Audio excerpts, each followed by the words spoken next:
Good morning to all students.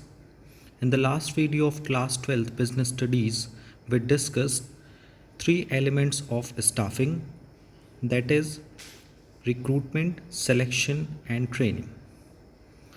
Now today we will discuss the various differences between various items. The first difference is difference between recruitment and selection. You know very well, recruitment is a process in which we induce more and more people to apply for a particular job. And in a selection process, we select the best candidate or a capable candidate for a particular job. The first difference between recruitment and selection is that, on the basis of meaning, recruitment is a process of stimulating people to apply for a vacant job in position in the organization, whereas selection is a process of selecting the best candidate from those who have applied for the job.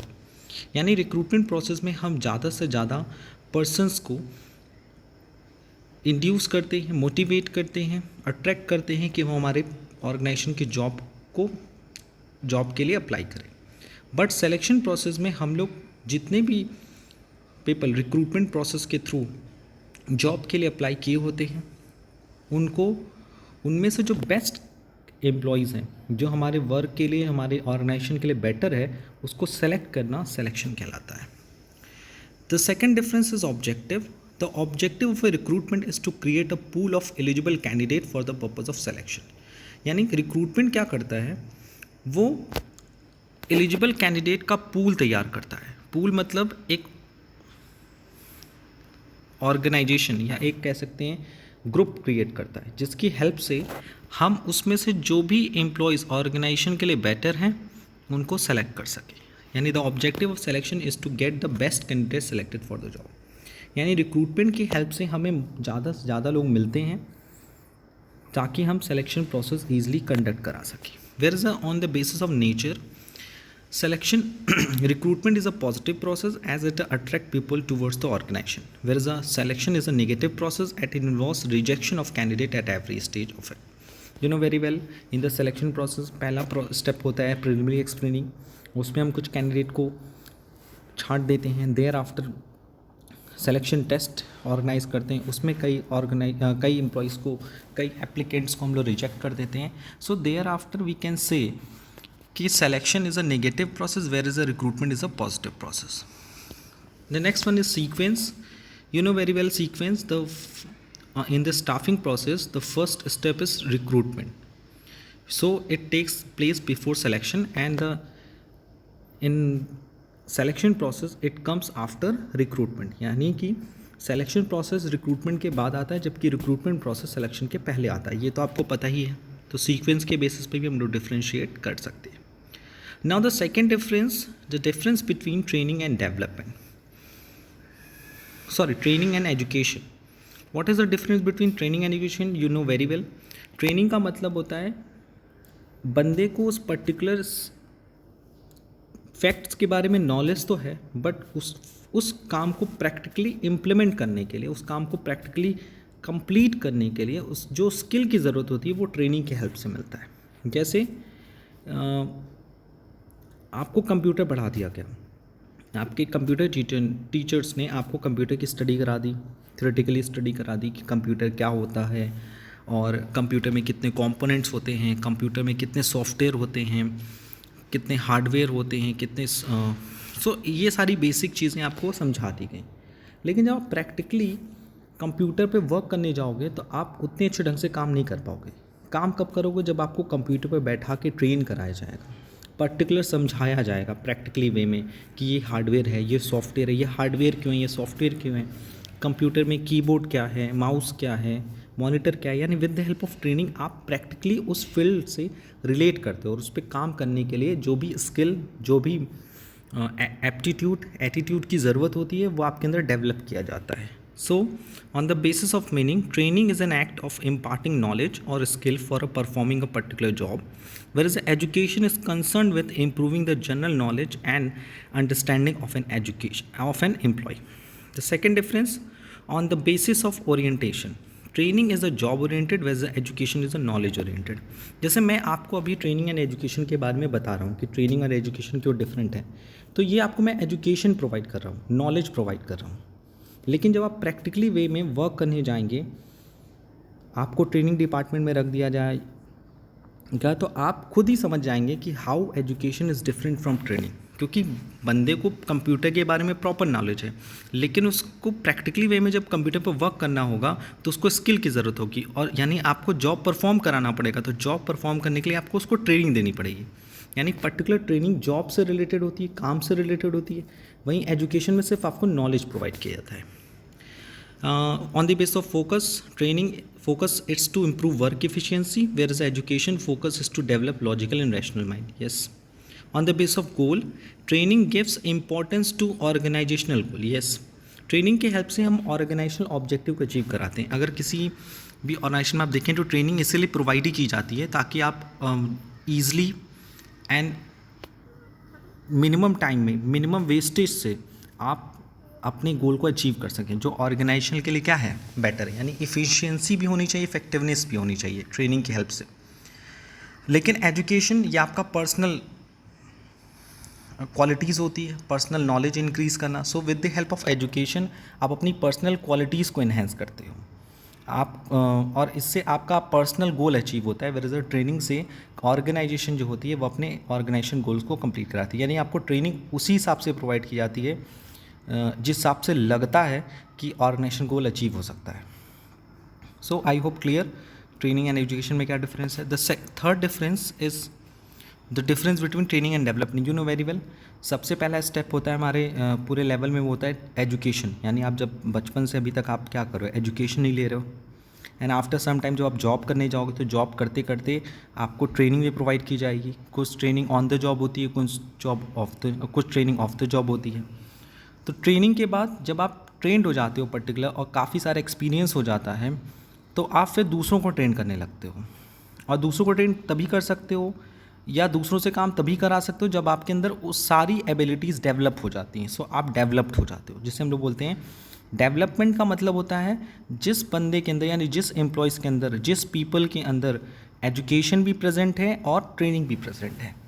Education यानी उस facts, उस events का theoretical knowledge. Training का मतलब होता है उस facts और उस टर्म का प्रैक्टिकल नॉलेज। ठीक है, क्लियर। जैसे मैंने एक बेसिक एग्जांपल लिया कंप्यूटर एजुकेशन का। तो कंप्यूटर का आपने कोर्स किया, तो कंप्यूटर का कोर्स किया, कंप्यूटर की ट्रेनिंग करना है, कंप्यूटर के कोर्स करने में काफ़ी अंतर है। कंप्यूटर के कोर्स में आप थ्योरेटिकल स्टडी करते हो, वैसे कंप्यूटर की ट्रेनिंग प्रोग्राम में आप लोग कंप्यूटर की ट्रेनिंग लेते हो कि कंप्यूटर पर वर्क कैसे करना है। ओके, एंड देयर आफ्टर जब आप कई सारा एक्सपीरियंस गेन कर ले जाते हो तो आपकी पर्सनैलिटी में चेंज आता है, आपके एप्टीट्यूड में चेंज आता है। ठीक है, तो ऑलरेडी आप डेवलप हो जाते हो। तो हम लोग डिस्कस करते हैं what is the difference between training and development. The first difference between on training and development on the base of meaning. Training is a process of increasing knowledge and skill of an employees, whereas a development is a process of learning and growth. यानी development में आप learn भी करते रहते हो, साथ से साथ ग्रो भी करते हो, यानी आप एक स्टेप आगे बढ़ते हो। ट्रेनिंग में क्या करते हो, आप एग्जिस्टिंग वर्क को बस फिनिश करते हो। जैसे कंप्यूटर पे आप वर्क कर रहे हो, किसी काम को 1 घंटे में कर रहे हो, वहीं किसी काम को आप आधे घंटे में करने लगे, 45 मिनट्स में। ये सिर्फ क्यों हो पाया, with the help of training, क्योंकि आपको कई सारे शॉर्ट कीज से इंट्रोड्यूस कराया गया। किस काम को किस शॉर्टकट से करना है, किस काम को किस स्टेप से करना है। हो सकता है आप लेंदी प्रोसेस स्टेप्स फॉलो कर रहे होगे, तो ये ट्रेनिंग प्रोवाइड करता है। डेवलपमेंट क्या प्रोवाइड करता है, जब आप उस काम को सीख के किसी अदर एरिया में भी अप्लाई करते हो।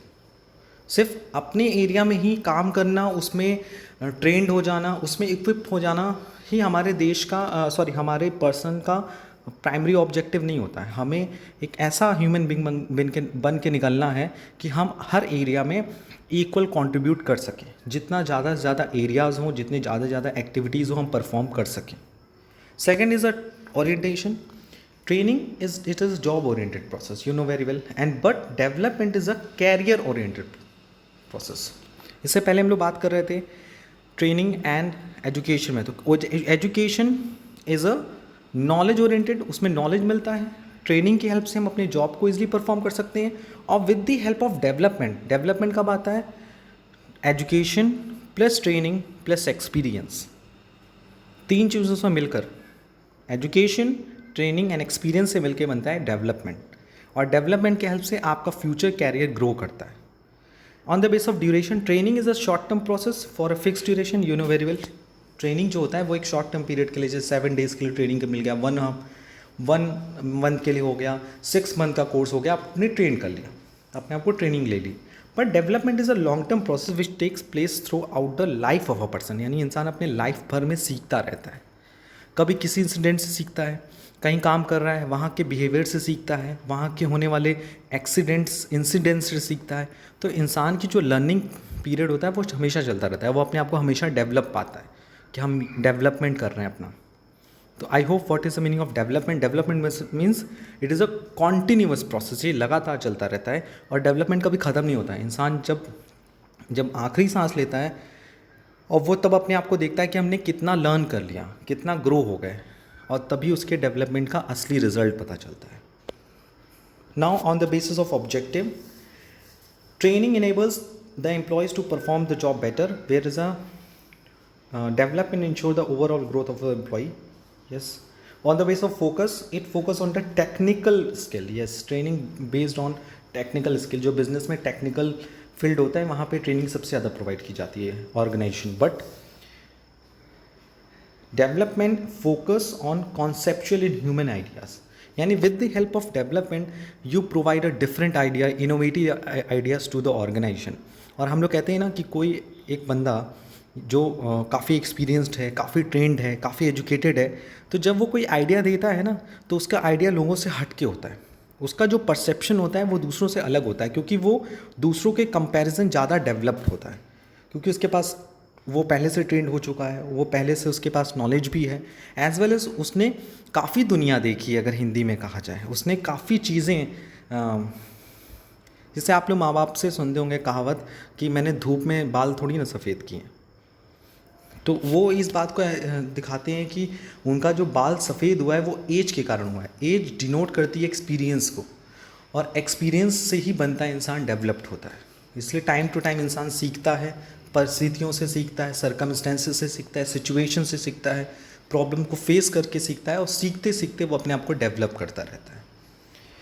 सो on the base of level of trainings, it means for the supervisor levels, you know very well कि ऑर्गेनाइजेशन में जो ट्रेनिंग्स प्रोवाइड की जाती है वो सुपरवाइजर्स और लेबर्स को प्रोवाइड की जाती है। Whereas a development it is mean for the manager levels. जब आप डेवलप्ड होते हो तो अभी जब आप कैरियर स्टार्ट करते हो तो कहते हो अरे हम तो सुपरवाइजरी लेवल पे काम कर रहे थे, अब हम मिडिल लेवल पे काम कर रहे हैं। आफ्टर सम ईयर वो और डेवलप होता है तो टॉप लेवल पे चला जाता है। यानी ट्रेनिंग जो होती है वो सिर्फ और सिर्फ एक पर्टिकुलर लेवल तक रह जाती है, लेकिन डेवलपमेंट जब होता है तो उसका इफेक्ट आपको लेवल्स पे देखने को मिलता है। Next is scope. After discussion of the above points we can say कि ट्रेनिंग का जो स्कोप है वो वाइडर है as compare to the development, और डेवलप का स्कोप काफ़ी वाइडर है, क्योंकि डेवलपमेंट का मतलब सिर्फ एग्जिस्टिंग नॉलेज गेन करना ही नहीं, ट्रेंड होना ही नहीं, बल्कि अदर एरियाज़ में अपने आप को डेवलप करना, उसकी नॉलेज एक्वायर करना, उसमें भी कैपेबल होना। This is a main aim of the development. Now we will move to the next difference, that is on the job training and off the job training. You know very well there are basically two methods of training. Okay, on the job training is a training where organization provide training to the worker while they are performing a job, whereas the off the job training, it is a training method where organization provides the training to their employees from the away from the work place. यानी on the job training में क्या होता है, employees को वहीं training दी जाती है जहाँ वो काम कर रहा है, काम करते करते उसको काम सिखाया जाता है, उससे ट्रेन किया जाता है। Where off the job training में क्या होता है, बंदे को या पर्सनस को वहाँ काम नहीं कराया जाता है जहाँ पे वो वर्क कर रहा है, बल्कि काम करने से पहले उसे पर्टिकुलर पीरियड के लिए ट्रेनिंग प्रोवाइड की जाती है। तो नेचर ऑफ जॉब पे डिपेंड करता है एंड टाइप ऑफ ऑर्गेनाइजेशन पे डिपेंड करता है कि वो अपने एम्प्लॉयज़ को किस तरह की ट्रेनिंग प्रोवाइड किया जाए। इस पर हम लोग प्रीवियस वीडियोस पे डिस्कस कर चुके हैं। Today we will discuss the difference between on the job and of the job training. The first difference is principle. On the base of principle we know on the job training indicates learning while doing, काम करते हुए सीखना, whereas off the job training indicates learning before doing, यानी काम करने से पहले सीखना. The second is place of training in the on the job training conducted at work place. Training conducted at work place, वहीं आपको ट्रेनिंग दी जाती है जहाँ आप काम करते हो. Whereas off the job training में आपको training conducted away from the work place पे नहीं दी जाती है. वर्क प्लेस के अलावा किसी पर्टिकुलर प्लेस पे दी जाती है. काम करते हुए आपको काम नहीं सिखाया जाता है. Instructor in the off the job training, on the job training supervisor superiors are the instructor, where off the job training experts are the instructor. You know very well कि जब हम on the job training provide करते हैं तो हमारा superior हमको supervise करता है, कहता है कि ऐसे करो वैसे करो. But in the off the job training आपको सुपरवाइज करने के लिए, आपको इंस्ट्रक्ट करने के लिए एक्सपर्ट्स बैठाए गए होते हैं, क्योंकि आप काम करते हो तो सीख नहीं रहे हो. ऑफ द जॉब तो उसके लिए पर्टिकुलर हेड चूज़ किया जाता है फ्रॉम द ऑर्गेनाइजेशन. अब वो क्या करता है, आपको सुपरवाइज करता है. Next is on the basis of contribution. On the job training में आप काम भी कर रहे हो और सीख भी रहे हो. सो एम्प्लॉय कॉन्ट्रीब्यूट टूवर्ड्स वर्क, यानी एम्प्लॉयज़ काम में कॉन्ट्रीब्यूट भी करता है. लेकिन ऑफ द जॉब ट्रेनिंग में एम्प्लॉयज़ का कोई कॉन्ट्रीब्यूशन काउंट नहीं होता है, because it this types of training conducted away from the work place, so he does not contribute any kind of contribution towards the company. अगर हम कहें कि आप काम कर रहे हो, काम सीखते सीखते आप ट्रेन भी हो रहे हो, तो इसका मतलब वर्क भी तो कर रहे हो ऑर्गेनाइजेशन का. इसलिए ऑन द जॉब ट्रेनिंग में क्या होती है, जनरली आपको कुछ रेम्यूनरेशन भी प्रोवाइड किया जाता है. But of the job training में कंपनी आपको रेम्यूनरेशन नहीं देती है. कुछ बड़े बड़े रेपुटेटेड ऑर्गेनाइजेशन होते हैं जो ऑफ द जॉब ट्रेनिंग में भी आपको कुछ रेम्यूनरेशन प्रोवाइड कर सकते हैं. Next one is techniques of training. In the last video we discussed कि देयर आर वेरियस एग्जाम्पल और methods included in the on the job training, that is apprenticeship training, internship training, coaching, job rotation are the some of the popular training, whereas in the of the job training lectures, film, case study, vestibule training are some of the popular techniques. So अभी तक हम लोगों ने 3 differences study किए हैं. पहला difference हम लोगों ने किया रिक्रूटमेंट एंड सिलेक्शन पे. दूसरा डिफरेंस हमारा था ट्रेनिंग एंड एजुकेशन के बीच में डिफरेंस. तीसरा डिफरेंस था ट्रेनिंग एंड एजुकेशन पे डिफरेंस. तीसरा था हमारा ट्रेनिंग एंड डेवलपमेंट पे तीसरा डिफरेंस हुआ. और चौथा डिफरेंस हम लोगों ने डिफ्रेंशिएट किया on the job training and of the job training. तो टोटल हम लोगों ने 4 टर्म्स के बीच में डिफ्रेंशिएशन स्टडी किया. Now we will move to the next differentiation which are the difference between transfer and promotion. अब आप सोचिए ट्रांसफ़र एंड प्रमोशन किस टॉपिक से रिलेटेड है. सर ये जो टॉपिक है ये रिलेट करता है sources of recruitment. Yes sir, sources of recruitment में कितने सोर्सेज थे सर? 2 सोर्सेज थे. कौन कौन से? Internal sources and external sources. Sir याद आ गया, internal sources. Transfer and promotion are the internal sources of recruitment. Okay, but what is the basic difference between transfer and promotion? Let's we discuss it. The first difference between transfer and promotion on the basis of meaning is, in transfer, shifting an employee from one job to another, one department to another, or one shift to another. Whereas a promotion, shifting an employee to a higher job position. ये तो एकदम clear है कि transfer का मतलब होता है एक एम्प्लॉई एक जॉब से दूसरे जॉब पे ट्रांसफ़र होता है, एक डिपार्टमेंट से दूसरे डिपार्टमेंट में ट्रांसफ़र होता है, या एक शिफ्ट से दूसरे शिफ्ट में ट्रांसफ़र होता है. लेकिन प्रमोशन में क्या होता है, एम्प्लॉइज़ शिफ्ट होता है, जिस वो एग्जिस्टिंग पोस्ट पे वर्क कर रहा है उसके हायर लेवल पे वो जाके वर्क करने लगता है. वैसे on the basis of movement, transfer में जो मूवमेंट होता है वो हॉरिजॉन्टल होता है. हॉरिजॉन्टल मतलब सेम लेवल पे होता है. अगर कोई बंदा मिडिल लेवल पे काम कर रहा है, कोई एम्प्लॉय मिडिल लेवल पे काम कर रहा है, तो जब उसका ट्रांसफ़र होता है तो मिडिल लेवल के किसी पोस्ट पे ट्रांसफ़र होता है. या कोई वर्कर लोअर लेवल पे वर्क कर रहा है, सुपरवाइजरी लेवल पे वर्क कर रहा है, तो उसका जब ट्रांसफ़र होगा तो सुपरवाइजरी लेवल के किसी पोस्ट पे ट्रांसफ़र होगा. ओके, यानी कि हॉरिजॉन्टल मूवमेंट होता है इस तरह का. But in promotion you know very well it is a vertical movement of employ, because इसमें अगर सुपरवाइजरी लेवल पे कोई काम कर रहा है तो वो मिडिल लेवल पे वर्क करने लगता है, मिडिल लेवल पे वर्क कर रहा है तो वो टॉप लेवल पे आके वर्क करता है. तो एक तरह का ये वर्टिकल होता है, तो यू नो वेरी वेल कि हॉरिजॉन्टल मूवमेंट क्या होता है और वर्टिकल मूवमेंट क्या होता है। हॉरिजॉन्टल मतलब होता है राइट साइड और लेफ्ट साइड मूवमेंट करना, और वर्टिकली मूवमेंट का मतलब होता है top to bottom, bottom to top movement करना। Now the third is difference between transfer and promotion on the basis of effect. In transfer, there is a change in duties and working condition, but not necessarily status and salary. यानी in case of transfer, you know very well, duties and working condition में थोड़ा बहुत changes आता है, but status and salary में ज़्यादा changes नहीं आता. But in promotion, change in authority, responsibility, duties, salaries and status. इसमें यानी in the case of promotion, you know very well, authority change होती है, responsibility change होती है, duties change होती है, salary change होती है, status भी change होता है. Now the last difference between transfer and promotion is on the basis of benefit. Transfer fills the deficiency of one department with the surplus of another. जैसे मैंने last video में आपको बताया था कि ट्रांसफ़र के केस में होता क्या है कि सपोज मान लीजिए प्रोडक्शन डिपार्टमेंट में और सेल्स डिपार्टमेंट में, तो प्रोडक्शन डिपार्टमेंट में मान लीजिए 12 एम्प्लॉयज़ वर्क कर रहे हैं, जबकि वहाँ लोगों की ज़रूरत कितनी 11, जबकि यहाँ पे 9 एम्प्लॉय काम कर रहे हैं, जबकि इनको ज़रूरत कितनी है 10. ये सिचुएशन है. 11 एंड 10 का मतलब है रिक्वायरमेंट, एंड 12 एंड 9 का मतलब है वर्क फोर्स सप्लाई. यानी in the production department there are 12 employees working in this department, but this department needs only 11 employees. So इस डिपार्टमेंट में एक एम्प्लॉय अभी भी ज़्यादा है. But in sales department there are requirement of 10 employees, but they are working only 9 employees. तो एक employees यहाँ कम है. सो हम एक प्रोडक्शन डिपार्टमेंट से एम्प्लॉय उठाकर किस में डाल देंगे, सेल्स डिपार्टमेंट में. So it is called transfer. Okay, I hope clear.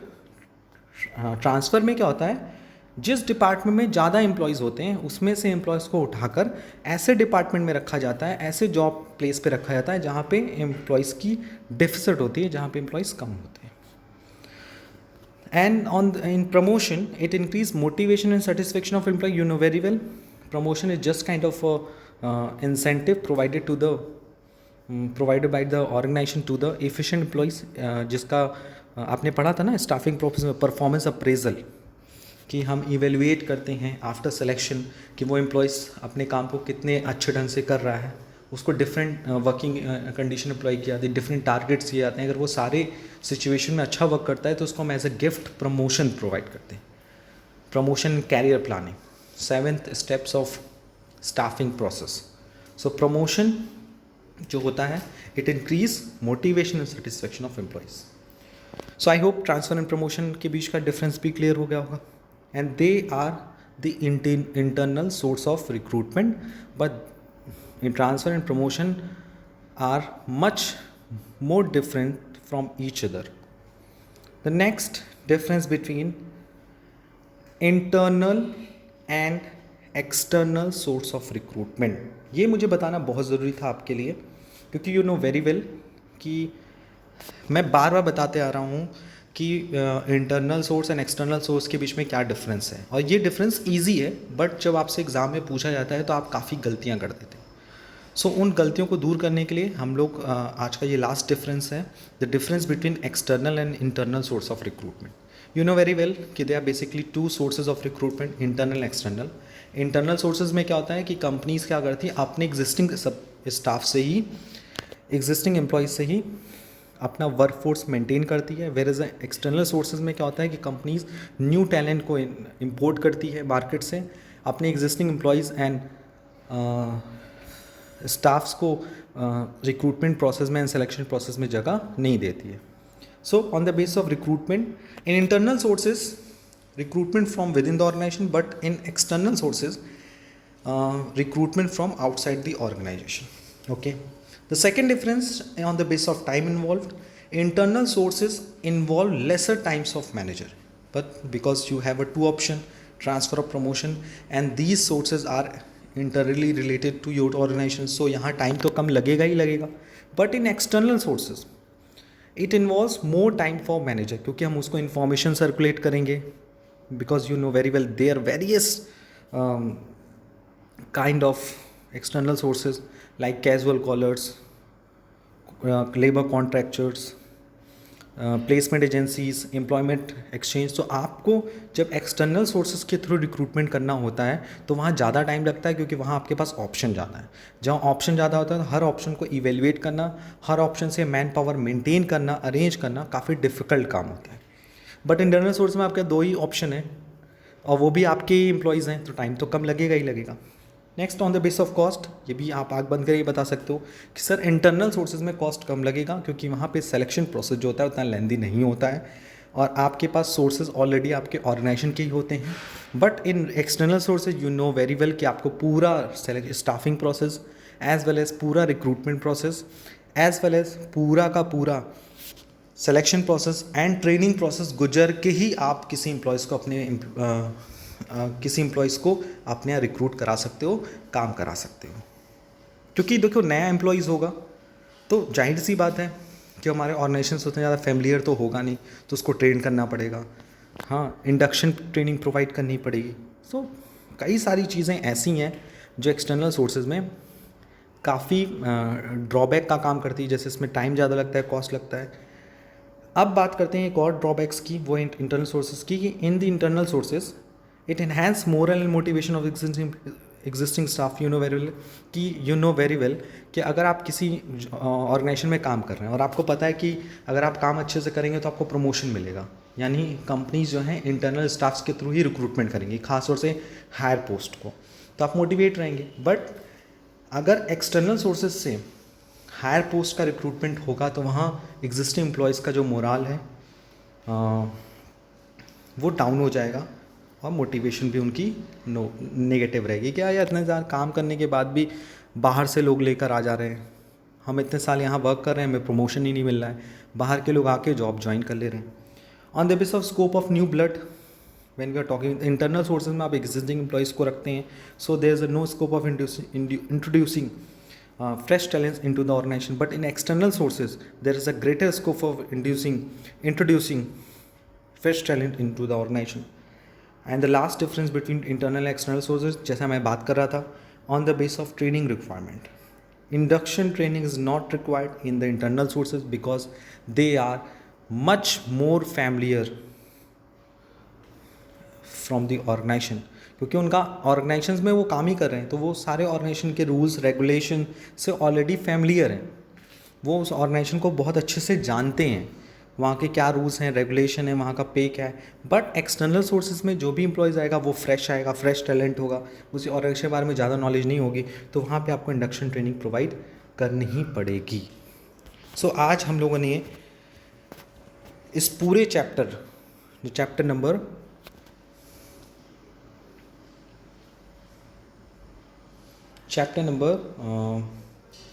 6 that is staffing को पूरा कंप्लीट कर लिया है। आज के इस वीडियो में हम लोगों ने कई टर्म के बीच में डिफ्रेंशिएट किया। द पहला डिफरेंस था वो था रिक्रूटमेंट एंड सिलेक्शन, दूसरा डिफरेंस था हम लोगों का training and education, third difference था training and development, fourth difference था हम लोगों का on the job training and of the job training, fifth difference था transfer and promotion, and six difference था internal source and external source of recruitment. तो total हम लोगों ने 6 डिफरेंसेस आज स्टडी किए हैं। सो आई होप कि मुझे जो आपको कन्वे करने की कोशिश थी कि जो आप इन सारे टर्म्स के बीच में कंफ्यूज ना हो, तो आपको इन दोनों के बीच के डिफरेंस पता होना चाहिए। एंड ये सारे डिफरेंसेस आपको केस स्टडी में भी हेल्प करेंगे as well as exercise question को सॉल्व करने में भी लगेंगे। बट इसके बाद भी if you have any kind of doubt regarding this topic, so please ask me. In the next video हम नए चैप्टर के साथ प्रेजेंट होंगे, that is directing. Okay, if you have any kind of doubt relating to this topic, so please ask me in the online classes and WhatsApp me in the group. आज के लिए इतना ही। Thank you, thanks a lot.